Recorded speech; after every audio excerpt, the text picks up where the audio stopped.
आज का हमारा जो टॉपिक है वो है ऑपरेटर डेल और डेल स्क्वायर। और ये जो डेल स्क्वायर है उसको लेप्लेसियन ऑपरेटर भी कहा जाता है। अब देखिए, अब तक जितने भी ऑपरेटर आपने देखे वो सभी वन डायमेंशनल ऑपरेटर्स थे।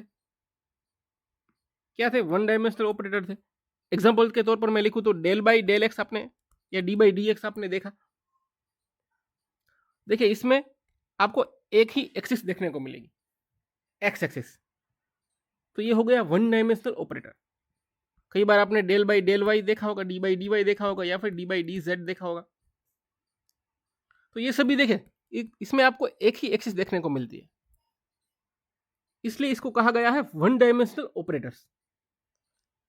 इसी प्रकार से आपने फंक्शंस जो भी देखे होंगे, अभी तक की बात कर रहा हूं, वो वन डायमेंशनल फंक्शन देखे होंगे। देखिए, एफ एक्स हो गया या फिर जी एक्स हो गया, क्योंकि इसमें एक ही एक्सिस है।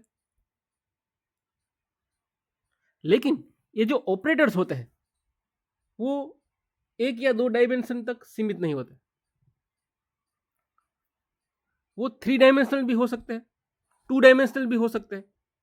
यहां पर तो मैंने सिर्फ वन डायमेंशन ही दिखा है, लेकिन जो ऑपरेटर होते हैं वो टू या थ्री डायमेंशन के भी हो सकते हैं। तो ये जो ऑपरेटर डेल है वो भी एक थ्री डायमेंशनल ऑपरेटर ही है। अब देखिए, जैसा कि मैंने कहा कि operators are not necessarily limited to one dimensional, यानी कि एक डायमेंशन तक ही सीमित नहीं होते, टू और थ्री डायमेंशन के भी हो सकते हैं। और फंक्शन भी क्या हो सकता है? टू या थ्री डायमेंशन का हो सकता है। तो देखिए, मैं आपको दिखाता हूं एक ऑपरेटर जो एक थ्री डायमेंशनल ऑपरेटर है। तो देखिए, ये आपके सामने एग्जांपल है, del by del X plus del by del Y plus del by del Z. कुछ लोग इसे doh by doh X plus doh by doh Y plus doh by doh Z भी लिखते हैं, सॉरी बोलते हैं। कुछ फर्क नहीं पड़ता, मीनिंग वही है। अब देखिए, तो ये जो ऑपरेटर है del by del X plus del by del Y plus del by del Z, वो एक थ्री डायमेंशनल ऑपरेटर है। ऐसा क्यों? क्योंकि देखिए, इसमें आपको तीनों एक्सिस देखने को मिलती है, एक्स वाई और जेड, इसलिए इसको क्या कहा गया है? थ्री डायमेंशनल डिफरेंशियल ऑपरेटर कहा गया है। अब देखिए, इसी प्रकार से फंक्शन भी थ्री डायमेंशनल हो सकते हैं। एफ एक्स वाई और जेड मैंने यहां पर लिखा है, देखें, ये एक थ्री डायमेंशनल फंक्शन है। यहां पर थ्री वेरिएबल है, देखिए, एक्स वाई और जेड। तो आपके सामने एक थ्री डायमेंशनल ऑपरेटर भी है और एक थ्री डायमेंशनल फंक्शन भी है। अब मान लीजिए इन दोनों का ऑपरेशन किस प्रकार होगा, यानी कि ये three dimensional operator three dimensional function पर किस प्रकार से ऑपरेट करेगा, वो हम देखते हैं। तो देखिए, कुछ इस प्रकार से ऑपरेट होगा। ये है हमारा operator del by del X plus del by del Y plus del by del Z. Function हमारा एफ एक्स वाई जेड है। देखिए, तो क्या मिलेगा? तो देखिए, ये जो फंक्शन है थ्री डायमेंशनल फंक्शन, वो इंडिविजुअली तीनों जो पार्ट है हमारे थ्री डायमेंशनल ऑपरेटर के, उनके साथ ऑपरेट होगा। यानी कि ये जो डेल बाई डेल एक्स है वो इस फंक्शन के साथ ऑपरेट करेगा, plus del by del Y है वो भी इस फंक्शन के साथ ऑपरेट करेगा, और फिर प्लस करके डेल बाई डेल जेड है वो भी इस फंक्शन यानी कि एफ एक्स वाई जेड के साथ ऑपरेट करेगा। तो इस प्रकार से थ्री डायमेंशनल ऑपरेटर्स ऑपरेट करते हैं। अब देखिए, इसके अलावा दूसरे भी एक इंपॉर्टेंट ऑपरेटर्स हैं जिसको कहा गया है वेक्टर ऑपरेटर्स, और वो एक इंपॉर्टेंट डिफरेंशियल वेक्टर ऑपरेटर है डेल। अब देखिए, ये वेक्टर क्वांटिटीज और स्केलर क्वांटिटीज, उसके बारे में मैंने डिटेल में पूरा वीडियो बनाया है, आप वो वीडियो जरूर देखें, क्योंकि ये जो ऑपरेटर है डेल, उसको समझने के लिए आपको वेक्टर क्वांटिटी और स्केलर क्वांटिटी के बारे में इंफॉर्मेशन चाहिए। अब देखिए थोड़ा मैं आपको समझा देता हूं। देखिए जो वेक्टर क्वांटिटी होती है उनको आपको डिफाइन करने के लिए आपको मैग्नीट्यूड भी चाहिए और क्या चाहिए, डायरेक्शन भी चाहिए।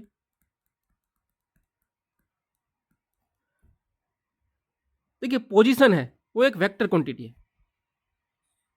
मैं अगर कहूं इंडिया जो है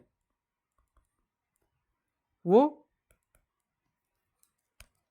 मान लीजिए कि 16,000 किलोमीटर दूर है यूएसए से, लेकिन 16,000 किस साइड, ईस्ट साइड या वेस्ट साइड, किस साइड दूर है, तो आप कहेंगे वेस्ट में दूर है। तो यहां पर आपको डायरेक्शन बतानी पड़ी। तो वेक्टर्स क्वांटिटीज जो होती है उनको आपको डिफाइन करने के लिए मैग्नीट्यूड और डायरेक्शन दोनों चाहिए। इसके अलावा स्केलर क्वांटिटीज होती है। मैं अगर कहूँ मुझे 1 किलो गोल्ड दे दो, तो आपको डायरेक्शन दिखाने की जरूरत नहीं है, सिर्फ आप बोल दोगे कि मैग्नीट्यूड, यानी कि 1 किलो जो है वो एक मैग्नीट्यूड है, वो दे दो, फिर भी आपका काम चल जाएगा। तो स्केलर क्वांटिटीज को डिफाइन करने के लिए आपको क्या चाहिए, सिर्फ मैग्नीट्यूड चाहिए।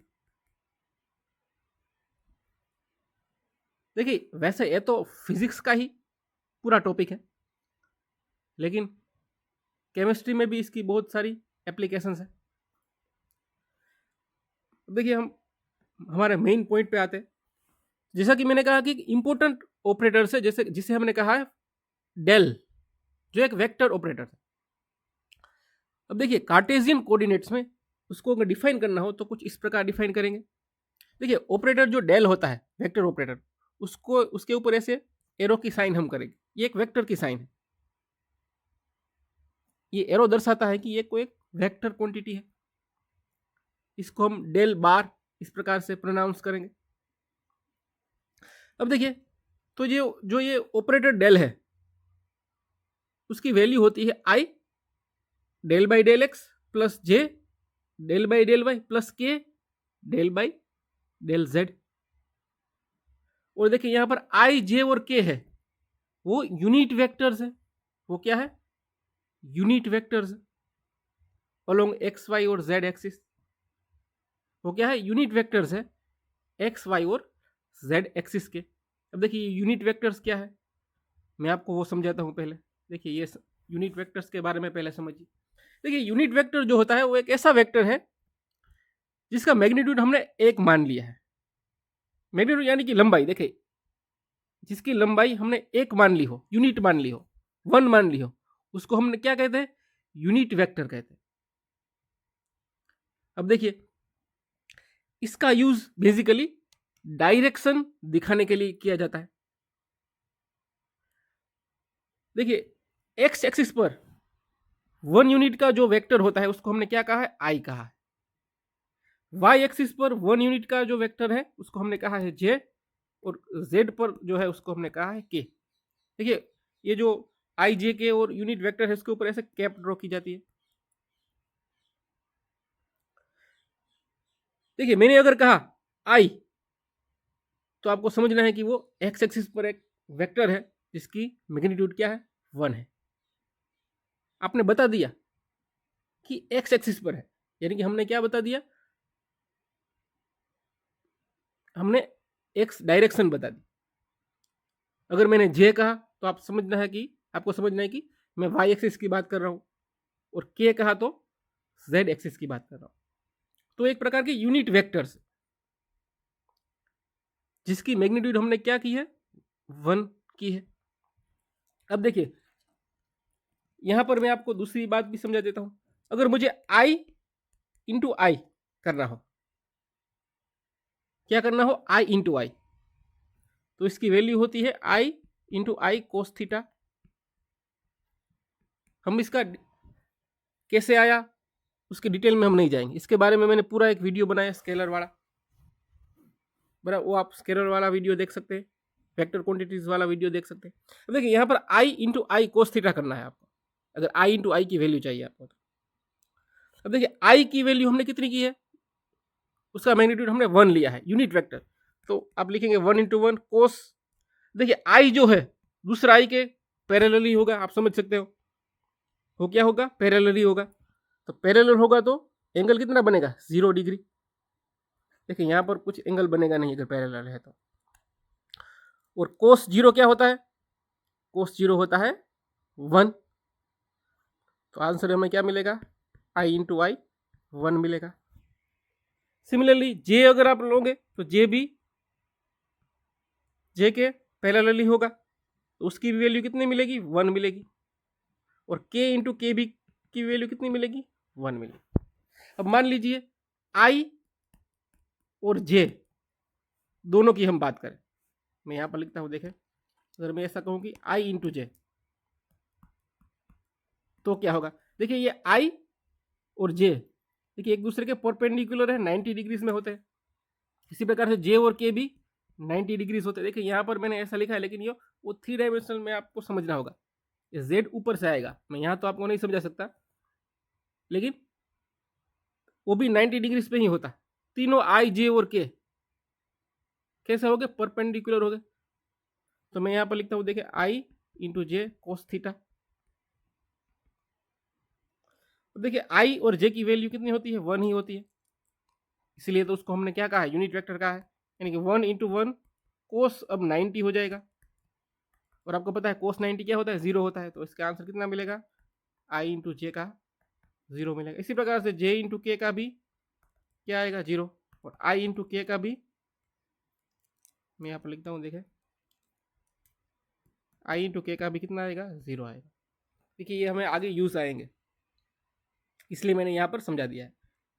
अब देखिए जब भी ये ऑपरेटर डेल है किसी स्केलर फंक्शन पे अप्लाई होगा, तब वो हमें उसका ग्रेडियंट देगा। क्या देगा, ग्रेडियंट। उसी प्रकार से जब ये ऑपरेटर डेल है किसी वेक्टर फंक्शन पे डॉट प्रोडक्ट के साथ अप्लाई होगा, तब वो डाइवर्जेंस देगा। और अगर क्रॉस प्रोडक्ट से प्रोडक्ट के साथ ऑपरेट होगा तब वो कर्ल देगा। देखिए इसके बारे में हम डिटेल में नहीं जाएंगे कि बहुत बड़ा टॉपिक हो जाएगा। तो देखिए आगे बढ़ते हैं, हमारी इंपॉर्टेंट जो बात है वो हम करते हैं। देखिए जब भी ये कोई ऑपरेटर जो है डेल किसी स्केलर फंक्शन पे, मान लीजिए स्केलर फंक्शन है phi X Y Z, 3 dimensional scalar function है, उसके ऊपर अप्लाई होता है, तब वो क्या करता है, उसके ग्रेडियंट में कन्वर्ट करता है, जो कि एक वेक्टर है। अब देखिए अभी मैंने आपको बताया कि जो स्केलर क्वांटिटीज होती है उसका सिर्फ मैग्नीट्यूड होता है, डायरेक्शन नहीं होती। लेकिन ऑपरेटर जो हमारा डेल है वो एक वेक्टर ऑपरेटर है। जब ये ऑपरेट करेगा स्केलर फंक्शन में, तब ये क्या करेगा, उसके ग्रेडियंट में कन्वर्ट कर देगा, जो कि एक क्या है, जो कि एक वेक्टर क्वांटिटी है। यानी कि इनडायरेक्टली हमने क्या कर दिया, स्केलर फंक्शन को वेक्टर फंक्शन में कन्वर्ट कर दिया। देखिए कुछ इस प्रकार से, तो ग्रेडियंट फाई क्या हो जाएगा, डेल इंटू फाई। ग्रेडियंट क्या है, डेल इंटू फाई क्या है, ग्रेडियंट है, is equal to I del phi by del X plus J del phi by del Y plus K del phi by del Z. मैंने क्या किया है, सिर्फ डेल को ऑपरेट किया है। देखिए ये फाई जो है वो हमारा फंक्शन है, क्या है, हमारा फंक्शन है, और डेल जो है वो हमारा ऑपरेटर है। अब देखिए इसके अलावा अगर हम इसका स्क्वायर लेते हैं, क्या करते हैं, स्क्वायर लेते हैं, यानी कि डेल स्क्वायर करते हैं, तो उसको हम क्या कहते हैं, उसको हम कहते हैं लैप्लेसियन ऑपरेटर। इसको नेबला भी कहा जाता है, क्या कहा जाता है, नेबला भी कहा जाता है। तो ये जो डेल स्क्वायर है वो हमारा लैप्लेसियन ऑपरेटर है। डेल स्क्वायर की वैल्यू क्या होगी, डेल स्क्वायर की वैल्यू होगी del square by del X square plus del square by del Y square plus del square by del Z square. या आप कहे doh square by doh X square plus doh square by doh Y square plus doh square by doh Z square. तो ये है हमारा Laplacian operator. इसको क्या कहेंगे हम? लैप्लेसियन ऑपरेटर कहेंगे। देखिए ये आया कैसे? हमने सिंपली क्या किया है? स्क्वायर किया है। देखिए इसका हमने क्या किया है? स्क्वायर किया है। अगर आप स्क्वायर करते हैं तो क्या होगा? देखिए ये आई इंटू आई आएगा, इंटू जे आएगा, के इंटू के आएगा। अब देखिए अभी मैंने आपको बताया कि आई इंटू आई, जे इंटू जे और के इंटू के, इसका आंसर क्या आएगा? 1 आएगा। अभी मैंने आपको समझाया कि कोस थीटा क्या हो जाएगा? 0 हो जाएगा। कोस 0 क्या हो जाएगा? 1। और आई इंटू जे प्लस जे इंटू के और के इंटू आई क्या हो जाएगा? 0 हो जाएगा, क्योंकि 90 डिग्री हो जाएगा। तो आंसर कितना आएगा? 0 आएगा। तो इस प्रकार से हमें क्या मिलेगा answer? Del square upon del X square plus del square upon del Y square plus del square upon del Z square. तो ये है हमारा लैप्लेसियन ऑपरेटर। क्या बोलेंगे इसको? Laplacian operator. एक बहुत ही इंपॉर्टेंट ऑपरेटर है क्वांटम मैकेनिक्स में। ये क्या है? 3 डायमेंशनल एक ऑपरेटर है।